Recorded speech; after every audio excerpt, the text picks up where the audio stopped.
Hey everybody, welcome to the Cardboard Cave. Wanted to do a really quick video.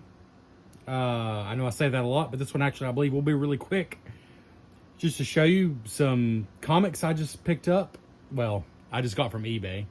They're not currently in print, but I thought they looked pretty cool, and hey, why not talk about them? So my friend Tim has recommended some graphic novels and comics in the Star Trek universe to me, which is something I've not really dug into at all, any Star Trek books or anything. And I think this is the first one he had on his list, and it just kind of stuck out to me. It's, for one thing, it's only 5 issues, so it's really, I guess, attainable, more easy to get it all. There's only 5 issues in this specific series. It's called Star Trek Crew. It is based on, well, actually, before the original series, it's based on the character number 1 before she became Christopher Pike's number 1, first officer. I don't know any more than that, so I'm not going to spoil anything. But that's just the blurb I've read about it. It's based on number 1 before she was serving under Captain Pike. So there's 5 issues, and I'm just going to show you the cover of all 5. And I took one out of the pack already. I'm just going to flick through a couple pages of it. But for the most part, I'm just going to show you what they are. John Byrne, or Byrne, sorry, I don't know how to pronounce it. Star Trek Crew. This was an IDW 5-issue series. I believe it might have been 2009. It's not super old, but it is out of print. One reason I wanted to mention it, though, I was able to get what appears to be very, very nice copies. I'm just now opening them myself.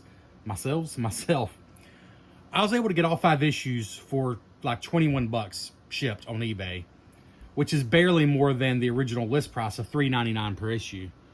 So 20 bucks for all 5 issues would have been the original price. I barely paid more than that. So if you keep your eye out, and are patient, you might be able to do the same. It's not currently in print though, so I did want to mention that. IDW, $3.99, not intended for children under 13.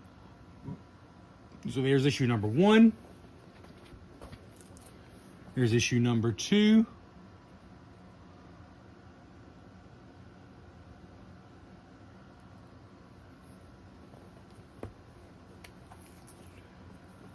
And number 3, well, this looks a little creepy. Holy cow. Oh my goodness.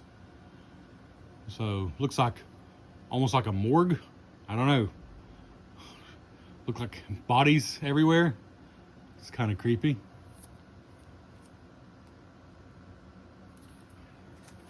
Issue number 4. Looks pretty intense.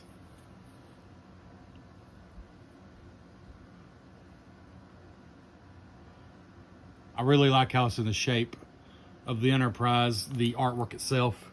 Actually, it is on all 5 of these. Huh. Wow. It is on all 5 of these. It was harder to tell on these, but the artwork is actually in the shape of the Enterprise on all of them. And on this one, it's obvious. Well, that's an interesting looking design. I'm very curious what's going to happen in this series. Like I said, it's just 5 issues. Focused on the character number 1. I believe leading up to serving with Christopher Pike. Yeah, so 5 issues, $3.99 retail. You should be able to get it on eBay for not much more than what it originally sold for if you keep your eyes peeled. But yeah, that's the 5 issues. Now let's just take a look at a few pages from issue number 1. Now, it has been a long time since I bought a comic, like a new comic. And this is probably how IDW comics are, but I was impressed that the front and back cover are actually like cardstock. I was expecting like just a paper, cheap comic. That's how I remember it. But this is like cardstock, so it's a little more durable than that. I like that. The pages themselves are, of course, they're all full color. All the pages are full color. There are advertisements at the back. Several pages of them, but written and drawn by John Byrne. Colors by Mario Boone. Letters by Neil Uitaki. Very sorry about how I'm pronouncing these names. And it's by Chris Ryle. Covers checklist. Oh, so that's right. There's like a black and white cover, a sketch cover, I believe, for each issue. But of course I got just the original covers.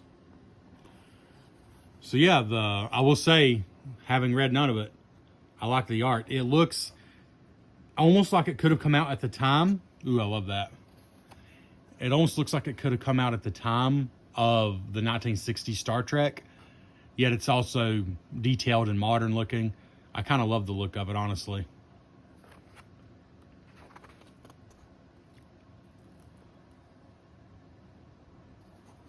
Yeah, it's definitely looks like it could have come out in the 60s, but with a twist of a modern flair. And I think that's a cool style for this. Love the look of the Enterprise in this comic.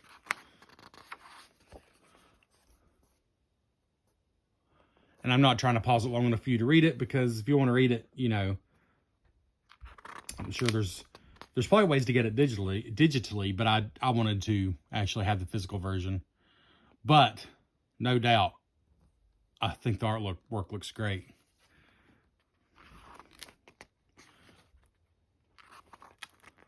We're just quickly flipping through so you can get an idea of the length of the comics.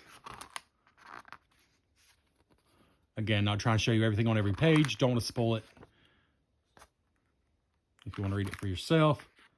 It says the adventure continues in issue number 2 of Star Trek Crew. So that's the end of it. And then you just got advertisements. April 2009. So yeah, I would say this is probably an early 2009 release. All right. And there you go. And just advertisements on the back. So that's Star Trek The Crew. Or just, sorry, Star Trek Crew.